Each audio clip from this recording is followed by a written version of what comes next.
La gerbe de fleurs déposée au mausolée des rois Akwa ce 16 décembre 2023 constitue le point culminant d'une série d'activités enclenchées depuis quelques jours par le canton Akwa, sous l'impulsion de son chef supérieur, Sa Majesté Dr Louis Ding Dika Akwa, roi des Bonambela, initiateur des journées d'hommage pour honorer la mémoire du King Dika Pondo Akwa, principal signataire du traité germano-cameroun du 12 juillet 1884 et mort en martyr pour ses idéaux. Après les dons offerts jeudi dernier aux femmes de la prison centrale de New Bell et aux pensionnaires de l'orphelinat main dans la main à Bonamoussa dit, Leur Majesté, les chefs de village du canton Akwa, les élites et forces vives de la communauté Sawa, ainsi que les défenseurs des libertés et causes justes ont tous répondu présents très tôt ce matin à l'appel de leur souverain. Cette journée commémorative d'une grande figure de Bonambela, une grande figure Sawa, une grande figure nationale, a plusieurs significations. D'abord, la fierté d'être Bonambela et de savoir que un de nos ancêtres, de nos aïeux, a beaucoup milité dans la lutte, la résistance pour la libération de notre pays. Aujourd'hui, un grand jour, la commémoration du décès de notre grand-père qui est parti. Et notre King, Sa Majesté le docteur Louis Ding Dika, a bien voulu que nous soyons là, nous les plus jeunes, parce qu'il y a nos mamans qui vont partir un de ces jours. Il faut une relève et les plus anciens commencent déjà à nous passer le témoin pour que nous puissions apprendre aussi à d'autres, pour que tout le monde en profite.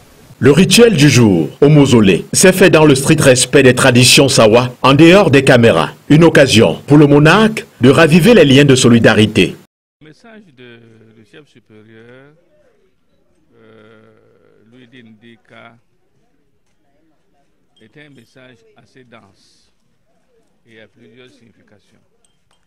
Il a imploré tous nos ancêtres, tous ceux qui nous ont précédés, à la chefferie comme à la notabilité, d'implorer auprès du Tout-Puissant pour que à Bonambela il y ait la paix, à Bonambela il y ait la prospérité, pour que chaque fils et fille de Bonambela trouve sa bonne place sur le soleil.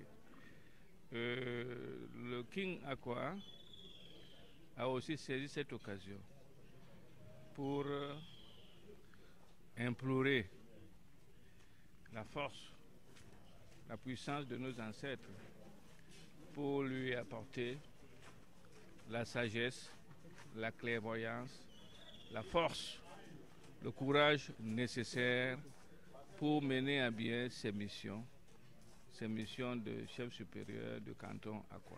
Le caractère symbolique de l'événement de ce jour fait l'unanimité. Ce qu'on retient aujourd'hui, en particulier en dehors de la commémoration, que le peuple Bonambela a répondu massivement à l'appel de son nouveau souverain, ce qui marque son attachement à son souverain. Et je pense que c'est un grand moment à vivre aujourd'hui. Notre histoire ne s'invente pas aujourd'hui, notre tradition ne s'invente pas aujourd'hui, elle se perpétue et les jeunes aujourd'hui doivent comprendre que pour savoir d'où on va, il faut d'abord savoir d'où on vient.